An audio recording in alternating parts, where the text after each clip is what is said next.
Hello students, आज हम लोगों का टॉपिक रहेगा ये कक्षा 12 का जो प्रथम सावधिक परीक्षा अगस्त माह में आपका 2024 में जो हुआ है, इसी पेपर को सॉल्व करने का आज टारगेट रहेगा। ये आप देख सकते हैं, class 12th first term examination August 2024।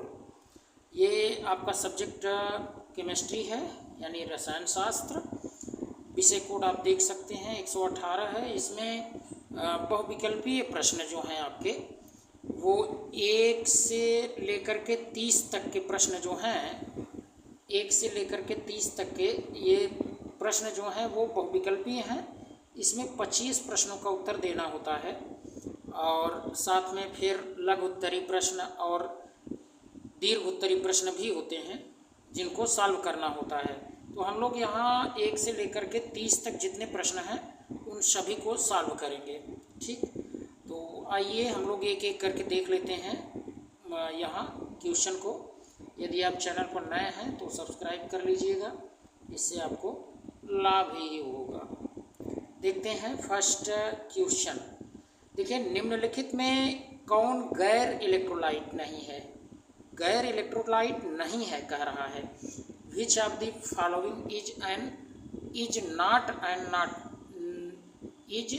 Not a non electrolyte. अगर ये कहा होता कि निम्नलिखित में कौन गैर इलेक्ट्रोलाइट है, गैर इलेक्ट्रोलाइट जो आयन में न ब्रेक हो, है ना, जैसे यूरिया आयन में नहीं ब्रेक होगा, इथेनॉल आयन में नहीं ब्रेक होगा, ग्लूकोज नहीं होगा। लेकिन एसिटिक अम्ल आप जान रहे हैं इसका फार्मूला CH3COOH, तो ये तो आयन में ब्रेक हो जाता है। अब देखते हैं पार्शियली निगेटिव और पार्शियली पॉजिटिव, क्योंकि ये साथ ही साथ वीक एसिड भी है, दुर्बल अम्ल भी है। तो ये क्या है, गैर इलेक्ट्रोलाइट ये नहीं है। अगर गैर इलेक्ट्रोलाइट है पूछता तब तो यूरिया, इथेनॉल और ग्लूकोज होता, क्योंकि ये आयन में नहीं टूटते यूरिया, इथेनॉल, ग्लूकोज। लेकिन ये आयन में ब्रेक हो जाएगा एसिटिक अम्ल, इसलिए यही नहीं है। जानते रहिए, क्योंकि ये क्या है, आयनित हो जाता है। जो आयनित हो जाएगा वो आप कहेंगे गैर इलेक्ट्रोलाइट नहीं है, और जो आयनित नहीं होगा वो गैर इलेक्ट्रोलाइट है। याद रखे रहना है इस बात को। तो ऑप्शन नंबर डी इसका करेक्ट होगा। दूसरा प्रश्न देख लेते हैं हम लोग। दूसरा प्रश्न, एक कूलाम बराबर होता है। एक कूलाम यहाँ कह रहा है। अगर एक फैराडे पूछता, एक फैराडे बराबर, तब तो हम कह देते ऑप्शन नंबर ए 96,500। लेकिन ये भी फैराडे में नहीं, एक फैराडे बराबर 96,500 कूलाम होता है। तो एक कूलाम ये पूछा है, एक कूलाम बराबर किसकी होगा? तो ये आपका 6.24 × 10⁻18 इलेक्ट्रॉन या प्रोटॉन के चार्ज के बराबर होता है। चाहे इलेक्ट्रॉन कहिए चाहे प्रोटॉन कहिए, तो ऑप्शन नंबर बी इसका सही होगा। तीसरा प्रश्न हम लोग देख लेते हैं। तीसरा प्रश्न, इलेक्ट्रोलाइसिस में क्रमशः ऑक्सीकरण और अपचयन अभिक्रियाएं सम्मिलित हैं। Electrolysis involves oxidation and reduction respectively at. तो देखिए, कहाँ पर ऑक्सीडेशन होगा? ऑक्सीडेशन याद रखे रहना है कि लॉस ऑफ इलेक्ट्रॉन जहाँ होगा वो ऑक्सीकरण हो रहा है, वहाँ जहाँ से इलेक्ट्रॉन निकले, है ना। जैसे आप देखते हैं अभी आयरन का कोई रॉड है, तो इलेक्ट्रॉन अगर यहाँ से निकल रहा है, 2 इलेक्ट्रॉन मान लीजिए निकल गया, तो यहाँ पर क्या हो गया, ये 2+ आ गया, तो इलेक्ट्रॉन निकल रहा है, तो इस रॉड पर क्या हो जाएगा, यहाँ ऑक्सीडेशन हो जाएगा। ठीक, तो कहने का मतलब ये है कि ऑक्सीकरण कहाँ होता है, तो आप बताएंगे एनोड पर। कहाँ होगा? एनोड पर। याद रखे रहना है। लोन याद कर लें तो सबसे बेस्ट आपका तरीका है इसको याद करने का। लोन में देखिए, ये तो किसके लिए होता है, तो ये विद्युत रासायनिक सेल के लिए ट्रिक है कि लेफ्ट साइड आपका ऑक्सीडेशन होता है, वही एनोड होता है, वही निगेटिव होता है। ठीक है, और राइट साइड पर रिडक्शन होता है और वो कैथोड होता है, वो पॉजिटिव होता है। तो इस तरीके से भी आप याद कर सकते हैं। और ये भी जानते रहिए कि एनोड पर ऑक्सीकरण और अपचयन कैथोड पर होगा, तो ऑप्शन बी इसका सही हो जाएगा। ठीक, चौथा प्रश्न देख लेते हैं हम लोग। फोर्थ क्वेश्चन, यूरेनियम को किसके विद्युत अपघटन द्वारा प्राप्त किया जा सकता है? Uranium can be obtained by the electrolysis of. तो ये आपको पिछले वीडियो में भी बताया गया है कि UF4 यूरेनियम टेट्राफ्लोराइड जो है, इसी के विद्युत अपघटन करके हम लोग क्या करते हैं, यूरेनियम को प्राप्त करते हैं। तो याद रखे रहना है। पांचवा प्रश्न है, निम्नलिखित में कौन उत्प्रेरक से प्रभावित होता है? Which of the following is affected by catalyst? Catalyst के द्वारा कौन प्रभावित होगा? तो ये तो आपको ये केमिकल काइनेटिक्स में बार बार बताया जाता होगा कि एक्टिवेशन एनर्जी जो होती है, सक्रियण ऊर्जा, यही उत्प्रेरक से प्रभावित होता है। सक्रियण ऊर्जा जब उत्प्रेरक हम यूज करते हैं तो घट जाती है, तो अभिक्रिया कम टेम्परेचर पर ही संपन्न हो जाती है। छठा प्रश्न देखें, गैल्वेनिक सेल के आंतरिक सर्किट में क्या प्रवाहित होता है? What flows in the internal circuit of a galvanic cell? तो आंतरिक सर्किट अगर कहा है तो वहाँ पर आयन बताएंगे, है ना। अगर बाह्य सर्किट यानी बाहर का सर्किट पूछता तब वहाँ इलेक्ट्रॉन हो जाता। ये भी पिछले वीडियो में हम लोग कहीं न कहीं देख चुके हैं। तो इस तरीके से इसका ऑप्शन ए सही हो जाएगा। अगला प्रश्न देखते हैं, सातवां प्रश्न देखते हैं। सातवां क्वेश्चन देखिए, ये शुष्क सेल में इलेक्ट्रोलाइट होता है ना। The electrolyte in a dry cell is. Dry cell में आपको पता है, ये यहाँ देखें ऑप्शन आपका ये सी वाला अमोनियम क्लोराइड जो है, यही आपका हो जाएगा। ठीक, अमोनियम क्लोराइड क्या है? ये शुष्क सेल में इलेक्ट्रोलाइट के रूप में अमोनियम क्लोराइड का यूज किया जाता है। और अमोनियम क्लोराइड को ही हम लोग क्या कहते हैं? नौशादर कह देते हैं। क्या बोलेंगे? नौशादर। और इसका फार्मूला भी याद रखे रहना है, NH4Cl, अमोनियम क्लोराइड या नौशादर कह दीजिए। ठीक, आठवां क्वेश्चन देख लेते हैं हम लोग। अभिक्रिया का क्रम हो सकता है, the order of reaction can be. अभिक्रिया, कोई अभिक्रिया का क्रम पूछा है, ऑर्डर पूछा है, तो वो तो आप जानते हैं पूर्णांक में भी होता है, अंश में भी होता है, शून्य भी हो सकता है। शून्य कोटि की अभिक्रिया पढ़े हैं, है ना। तो इंटीजर, फ्रैक्शन, जीरो कुछ भी हो सकता है। ऑप्शन नंबर सी इसका करेक्ट होगा। नौवां देखते हैं, दर एवं दर स्थिरांक की इकाई किसके लिए समान है? The units of rate and rate constant are same for a. तो ये शून्य कोटि अभिक्रिया के लिए ऐसा होता है। आप देखते हैं ये दोनों में इसकी जो इकाई होती है वो बराबर होती है। ठीक, तो इसको याद रखे रहना है। मोल पर लीटर पर सेकंड आप निकाल कर देखते हैं तो दोनों में समान देखने को मिलता है। 10वां प्रश्न देखते हैं, सही आर्हेनियस समीकरण क्या है? The correct Arrhenius equation is. तो करेक्ट आर्हेनियस इक्वेशन आप जानते हैं कि is equal to Ae⁻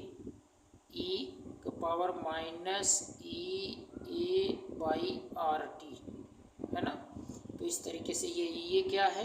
activation energy, are gas स्थिरांक, टी परम ताप, है ना। तो इस तरीके से आप सही आर्हेनियस समीकरण प्राप्त कर लेते हैं। 11 नंबर का प्रश्न देखते हैं, प्रतिचुंबकीय है, डायामैग्नेटिक। ठीक, अनुचुंबकीय में क्या होता है? अयुग्मित इलेक्ट्रॉन, अयुग्मित इलेक्ट्रॉन उसमें देखने को मिलेगा। और प्रतिचुंबकीय में क्या होता है?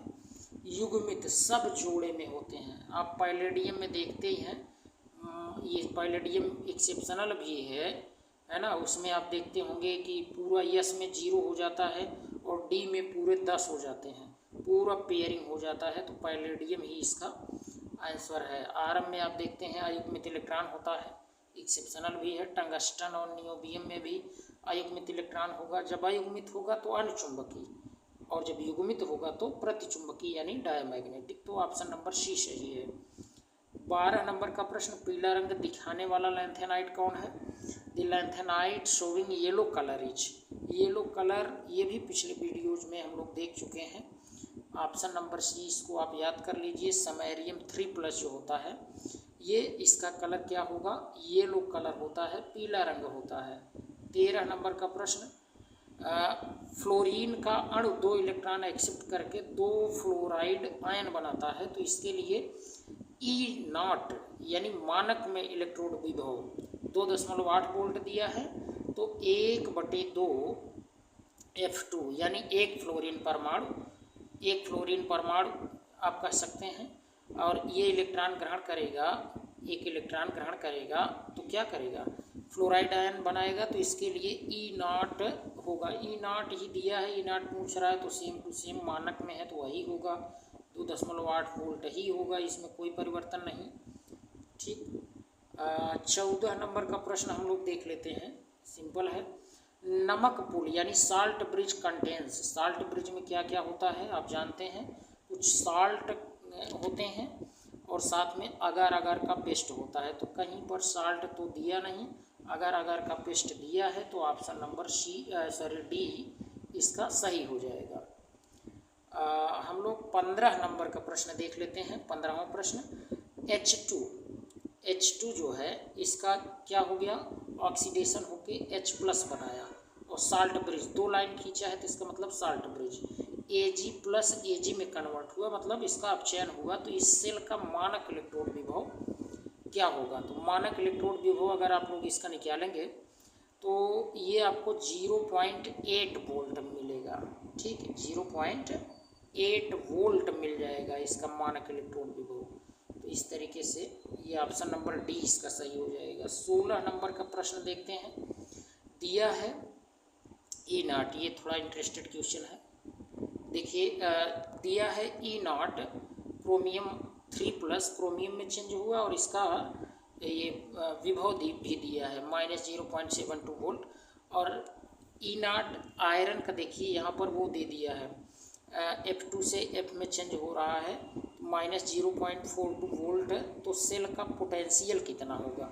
अब देखिए इसमें होता क्या है कि सबसे पहले तो हम लोग इसका E0 सेल निकालते हैं। क्या निकालेंगे, E0 सेल। E0 सेल जब आप निकालेंगे इसका तो क्या रखेंगे, E0 कैथोड -E0 एनोड, तो E0 कैथोड आपका क्या है इसमें, देखिए इस पता करना पड़ता है कि इसमें है क्या, कैसे हम जानेंगे, ये इलेक्ट्रोकेमिकल सीरीज से जो ऊपर होगा तत्व, याद रखना है, जो ऊपर तत्व होगा उसका क्या हो जाएगा, उसका होगा ऑक्सीडेशन। अब जैसे आयरन और क्रोमियम में अगर ध्यान से देखेंगे तो आयरन से क्रोमियम ऊपर है तो यहाँ तो ऑक्सीडेशन होगा, और जहाँ ऑक्सीडेशन होता है वो होता है ये नोड, याद रखिए ज़रा।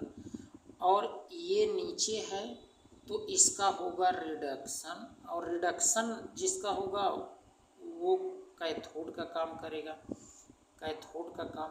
और E0 सेल हम लोगों को पता है क्या होता है, E cathode -E anode, E cathode -E anode, तो अब वही आप रख लीजिए, E कैथोड ये है, तो E0 सेल जब आप निकालेंगे, E0 सेल तो -0.42, ठीक, -0.42 और माइनस फिर ब्रैकेट में -0.72, ये इसको सॉल्व करेंगे तो ये आ जाएगा कितना, ये आपका आ जाएगा प्लस में 0.30, ठीक, 0.30 E0 सेल आ गया। अब हमें क्या करना है, अब हम जानते हैं ये फार्मूला ई सेल हमें निकालना है, तो E0 सेल वही जो नर्स समीकरण है वो लगा दीजिए अब आप यहाँ, तो 0.0591 अपान n और log QC या Q आप लिख दीजिए। तो E0 सेल तो पता चल गया, अभी कितना आया था 0.30, और n क्या है, n कैसे पता चलेगा? n पता करने के लिए देखिए थोड़ा सा इसको समीकरण लिखना पड़ेगा। वही क्रोमियम रिएक्शन कर रहा है किसके साथ, आयरन 2+ के, आयरन 2+ के, और ये चेंज हो रहा है किसमें, क्रोमियम 3+ में, 3+ और प्लस 3Fe। इसको बैलेंस कर देते हैं ना, कैसे बैलेंस कर देते हैं, क्रोमियम कितना दिया गया है, बैलेंस करिए। हाँ, तो यहाँ अगर हम 2 लगा दें, 2 क्रोमियम, तो यहाँ 2 लगा देंगे, आयन भी बराबर हो जाए जिससे, तो 3 दूनी 6 और 3 दूनी 6, 3 लगाएंगे क्योंकि 3Fe और 3Fe जिससे देखिए बराबर हो जाए, और 3 दूनी 6, यहाँ पर 6 आयन इधर भी 2 3 6, तो 6 आ जाएगा, n बराबर कितना आ जाएगा, 6 हो जाएगा, है ना। तो यही हमें जो ये n है यहाँ 6 रख देना है, समझ रहे हैं, और यहाँ पर कितना रख देंगे, 0.30 अभी जो निकाले थे। और log Q कैसे आएगा, log Q किस तरीके से आएगा, तो इसके लिए इसका वैल्यू वही चेक करिए कितना दिया गया है। तो ये 0.1 क्रोमियम का है और आयरन आयन का कितना, 0.01, तो 0.1 का उसके कंसंट्रेशन का स्क्वायर बटे 0.01 का होल क्यूब, क्योंकि वो 3 संतुलित कर रहे हैं तो यहाँ 3 आ रहा है ना, और यहाँ 2 आ रहा है। इसको थोड़ा दिखा देते हैं कैसे क्यूब निकालते हैं, ठीक। तो ये क्रोमियम 3+, ये आपका इसका क्रोमियम कितना है, 2, ठीक। आयरन चेक करेंगे कितना है, 3 है, 3, तो इसका पावर 3, और इसी तरीके से इसका वैल्यू देख ही रहे हैं, 0.1 हो जाएगा, 0.1 का स्क्वायर और बटे 0.01 का होल क्यूब, ठीक। अब इसको आप सॉल्व करेंगे ना तो 10 का पावर 4 आ जाएगा, 10 का पावर 4।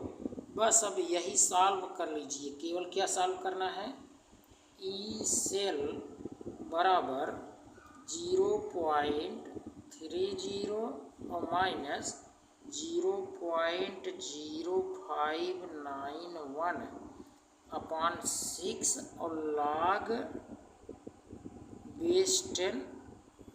बेस 10 और 10 का पावर 4, 10 का पावर 4 मतलब वही 4 ही आ जाएगा। तो पूरा सॉल्व करेंगे तो आपको इसमें देखने को मिलेगा ये आ जाएगा, ठीक। इस तरीके से सॉल्व कर लीजिएगा। निम्नलिखित में कौन शून्य अभिक्रिया की क्रम को दर्शाता है, शून्य अभिक्रिया, शून्य मतलब कंसंट्रेशन शून्य, और यहाँ स्ट्रेट लाइन, हाँ ये डी वाला, ये डी इसका ऑप्शन सही हो जाएगा, ठीक। नेक्स्ट क्वेश्चन देखते हैं, 18 नंबर का क्वेश्चन देखिए।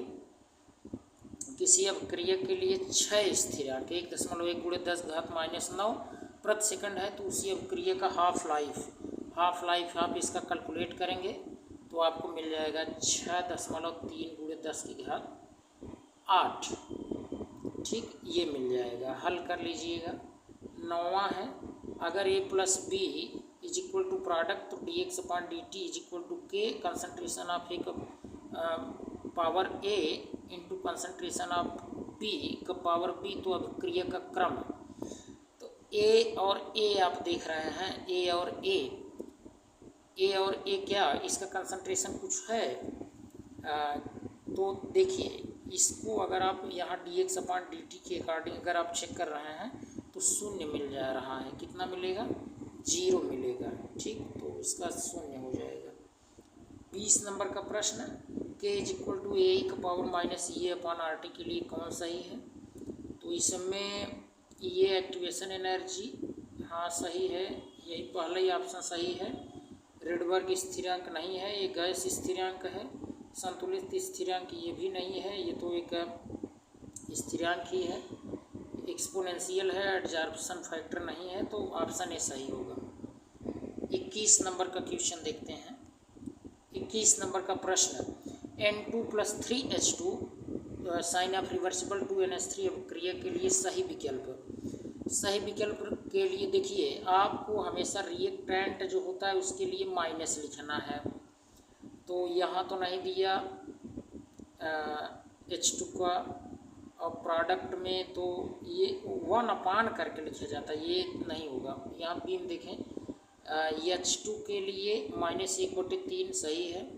H2 कंसंट्रेशन H2 का /dt सही है, और 1/2 हाँ NH3 dt, ठीक। ये ऑप्शन बी सही है, ऑप्शन नंबर बी करेक्ट होगा, ठीक।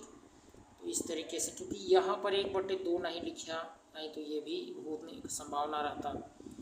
और यहाँ पर N2 का यहाँ पर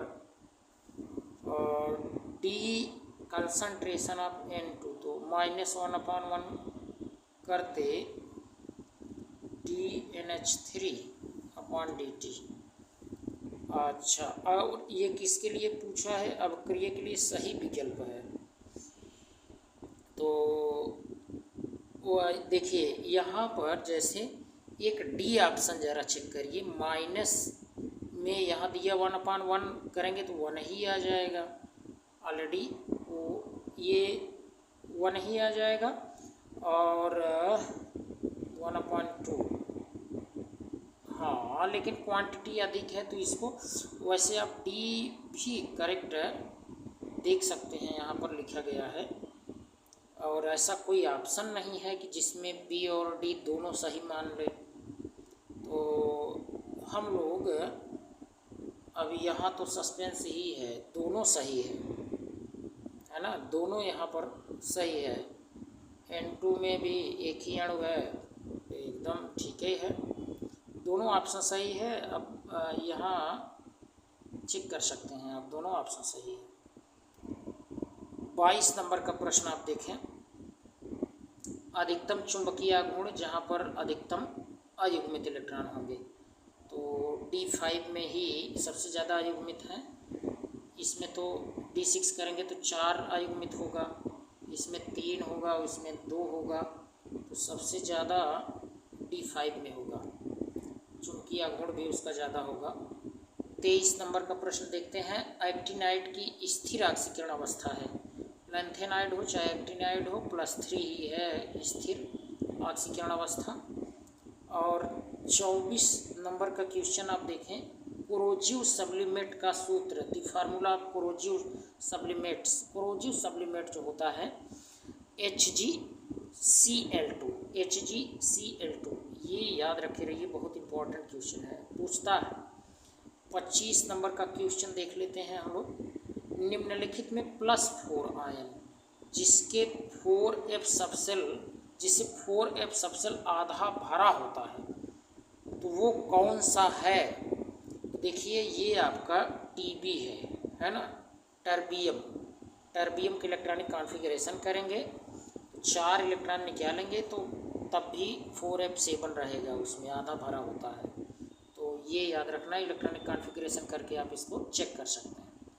26 नंबर क्वेश्चन, अम्लीकृत KMnO4 को किसके द्वारा रंगहीन किया जाता है? तो देखिए इसमें कहीं ऑप्शन में ना तो SO2 है, SO2 सबसे बेस्ट होता है, अगर नहीं होता तो HBr होता, HBr ये रहता, KMnO4 को रंगहीन किया जाता है। अब ये दोनों हैं नहीं, HCl तो है लेकिन HBr ज़्यादा बेस्ट था, अब उसके हिसाब से हम मान सकते हैं इसको, लेकिन बहुत सही आंसर नहीं होगा, ये भी जानते रहिए। 27 नंबर का क्वेश्चन, किसके साथ AgNO3 लाल अवक्षेप देता है? तो लाल अवक्षेप K2CrO4 के साथ सिल्वर नाइट्रेट जो है वो लाल अवक्षेप देता है। 28 नंबर प्रश्न, निम्नलिखित में कौन सा आयनिक ऑक्साइड है? आयनिक ऑक्साइड जिसका ऑक्सीडेशन नंबर कम होगा जितना, ज़्यादा अच्छा आयनिक होगा और मेटल के साथ है, तो यहाँ तो नॉन मेटल है, है क्रोमियम मेटल लेकिन ऑक्सीडेशन नंबर ज़्यादा, ये मैग्नीज है लेकिन ऑक्सीडेशन नंबर ज़्यादा, और यहाँ पर Mn का +2 है तो यही होगा आयनिक। 29 नंबर का प्रश्न देखते हैं, मैग्नीज की अधिकतम ऑक्सीकरण अवस्था किसमें है? तो निकाल दीजिए, 3 दूनी 6, यहाँ तो +6 है, और यहाँ देखेंगे तो 4 और 3, यहाँ भी कम है, +4 है, यहाँ +4 है, और यहाँ पर 4 दूनी 8 से 1 निकालेंगे तो 7 आ जाएगा, और यहाँ 4 दूनी 8 से 2 निकालेंगे तो +6 आ जाएगा। तो क्या पूछा है? अधिकतम ऑक्सीकरण अवस्था। अधिकतम ऑक्सीकरण अवस्था +7, यही सी में आपको मिलेगा। ठीक। 30 नंबर का प्रश्न हम लोग देखते हैं। 30 नंबर, निम्नलिखित में क्रोमियम का आयनिक रेडियाई न्यूनतम है। आयनिक रेडियाई न्यूनतम किसमें होगा?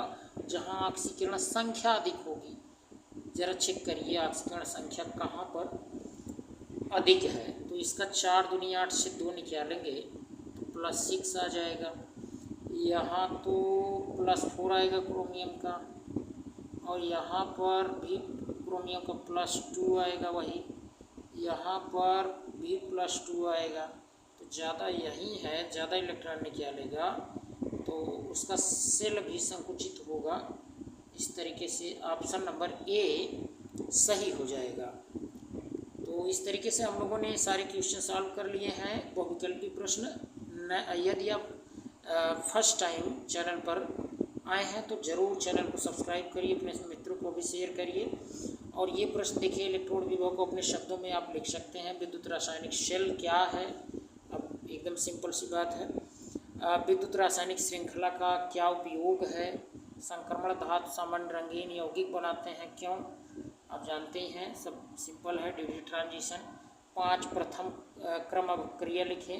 5 फर्स्ट ऑर्डर अभिक्रिया का एग्जाम्पल 5 लिखना है। और CrO4 2-, अच्छा ये सब जो प्रश्न आप देख रहे हैं इतना सिंपल, ये आप देखेंगे इसी YouTube चैनल के, अगर आप कम्युनिटी में जाएंगे तब भी हमने कई first order, 0 order, second order के एग्जाम्पल कई दिए हैं, उसमें ट्रिक के साथ भी है। तो कम्युनिटी में जा कर के आप इन सब का आंसर कुछ क्वेश्चन का पा सकते हैं। CrO4 2-, और इसका आयन की संरचना आपको लिखना है, और इनका इलेक्ट्रॉनिक कॉन्फ़िगरेशन करना, एक्टिनाइड संकुचन। और देखिए एकदम आसान सा क्वेश्चन है। निम्नलिखित में कौन ये पैरामैग्नेटिक, डायमैग्नेटिक इलेक्ट्रॉनिक कॉन्फ़िगरेशन करिए, सिंपल है ना। अगर कहीं पर आपको अयुग्मित मिल रहा है तो आपका अनुचुंबकीय हो जाएगा, और कहीं युग्मित मिल रहा है तो आपका प्रतिचुंबकीय हो जाएगा।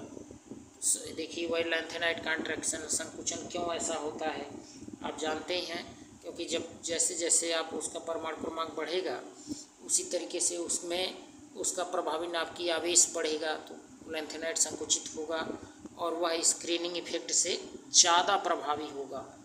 तो इस तरीके से सिद्ध करना है कि ये तो सिंपल है, आप जानते हैं। तो ये फर्स्ट ऑर्डर रिएक्शन को सिद्ध कर दीजिए, निकल आएगा। अब क्रियाक्रम आणविकता में 5 अंतर लिख दीजिए। फ्यूल सेल क्या है? ईंधन सेल। लैंथेनाइट संकुचन परिणाम क्या है? तत्व। ये सब सिंपल है, आप कर सकते हैं। तो आज के लिए इतना ही, धन्यवाद।